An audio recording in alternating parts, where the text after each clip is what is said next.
Hi, my name is Roddy Flynn, Dr. Roddy Flynn of the School of Communications, DCU. Here to talk about my current research interest today. My research tends to drift a little bit across the fields of film and television and aspects of policy in general. But at the moment, I'm doing something which is a little bit new for me, which is looking at early Irish television schedules from about 1962 to 1966. And there's been a lot of work done on television in that period, but the focus up to this point has tended to be on the institution of Radio Éireann as it was initially, and then RTE, or on particularly this was the Irish produced material. So my former colleague Dr. Helena Sheehan, for example, has written extensively on Irish television drama. But I haven't seen so much discussion, I suppose, of the stuff that actually constituted the bulk of what people watched during the early 1960s, which was imported material. So that's the focus of my interest at the moment. And what I've basically been doing is looking at schedules. I've selected months from 1962 across to 1966, 12 months in total, to create what we call a composite year. So I've got January, February, March, all the months of the year, represented across basically 5 years. And I'm just trying to get a picture, I suppose, of how the day was organised. And there is an idea, I suppose, that the television schedule is a kind of a reflection of the ambition of the broadcasting institution. Scholars like, for example, John Ellis, who himself works in television but is also an academic, has made that point quite clearly, that I suppose scheduling television is where the real power lies in television, but it's how you define the identity of the station. So at this point, I'm working on an article that goes across that material, and I have, I suppose, some tentative conclusions that I can share at this point. I have a sense of what the day looked like. The first thing I suppose to stress is that compared to 21st century television, the broadcasting day was extremely short. Television broadcasting didn't start till 5 o'clock in the afternoon, and it ended at about 11 or 10 minutes past 11. So you're only looking at 5 or 6 hours of broadcasting every day, 42 hours a week in total. And of those 42 hours, perhaps 17 was constituted by domestically produced content. So the rest of it is all imported material. And I say that's where my focus lies. So to get some sense of how the day breaks down, the first half hour or so tended to be essentially children's programming. You then had the news at about 10 minutes to 6. You had the Angelus. You then had entertainment programming, broadly speaking. And somewhere between 6:30 and 7 o'clock, you had a show called Broadsheet, which was the first current affairs show to go out on RTE. And it was a kind of a fixture in the schedule. It went out every night in the early 1960s. Once that finished at 7 or 7:30, you then go back into fiction television again. And that would go up until the 9 o'clock news at 9 o'clock. And then you've got about 15 minutes, maybe half an hour of news and current affairs appearing, again, obviously domestically produced. So what you then have at 9:30 to 10:30 is what we think of as prime time is drama production. And then maybe there'd be a half-hour kind of serious documentary, I guess, from 10:30 up until the Nuacht and the news. So that's the basic breakdown of the day. Now the question that I'm interested in is, where did the imported material appear? And the surprising answer, at least for me, is that it actually ends up in prime time. And a lot of the time, Irish material is kind of shunted out to the kind of the margins. Now, what do I mean by that? Well, between the hours of 6 and 7, those dramas that I mentioned, they were almost certainly going to be US imports. Yes, you have an Irish current affairs show at 7 o'clock in Broadsheet, but the next hour and a half up to the RTE television news, that was going to be imported material. And perhaps most surprisingly is that period after the news. And the news, of course, is the centre of the broadcasting day. It's when you really drag in the audiences, so you've really got the audiences. One might have thought that a new broadcasting organisation would have thought this is the time for us to showcase, I suppose, our indigenous content, the shows that we made ourselves. But that's not what happened, at least not in the early years. Instead, it was set aside for the imported, typically US shows. So that the documentary that I mentioned earlier that goes on at 10:30, that's when Irish content finally makes an appearance. So basically just before people are going to bed. Now I find this quite striking. given that the decision to set up a broadcasting service in the first place was, at least in part, legitimated by the idea that it was crucial for Ireland to be able to express itself culturally through its own broadcasting medium. One of the kind of the key drivers of the establishment of Television was, I suppose, the concern that there was a kind of a degree of cultural imperialism, if you want to call it that, as a result of signals overspill from the UK, from the BBC, and then later from 1955 onwards from ITV.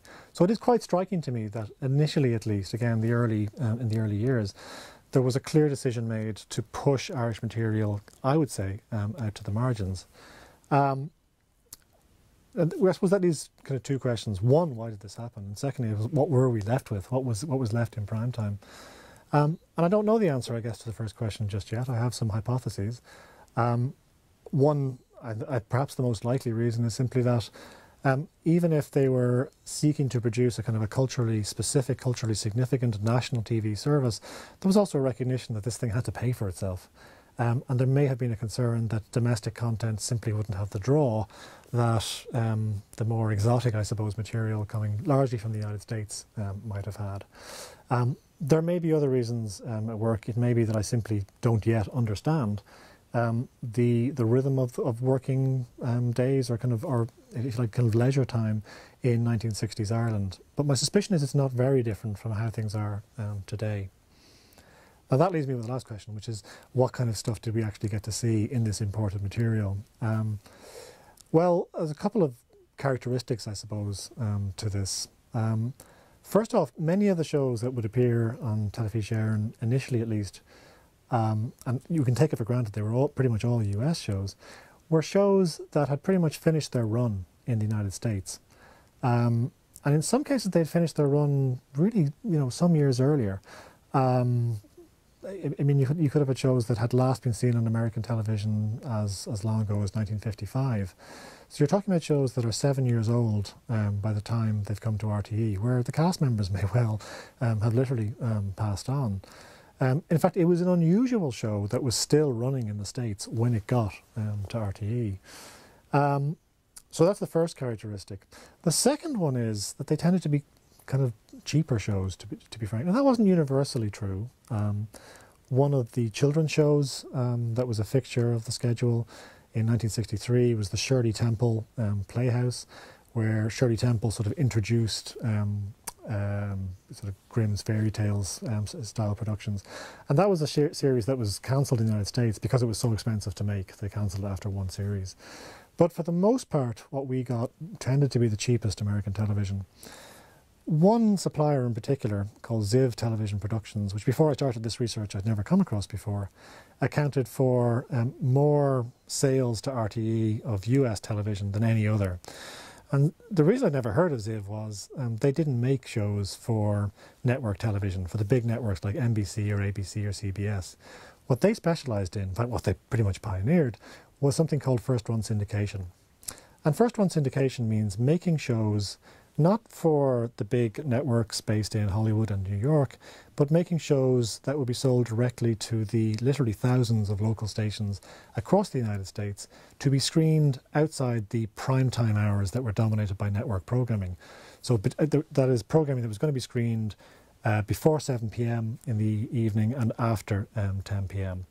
But those were hours of television that were basically less lucrative. Fewer people were watching TV, you couldn't sell as much advertising on them, and that meant that you couldn't afford to put shows on that were expensive. So that's what Ziv specialised in doing, producing shows that worked for local television stations. And RTE bought that stuff in bulk.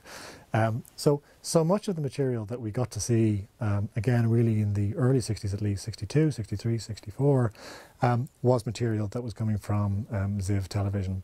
And these tended to be shows that adopted existing popular television genres.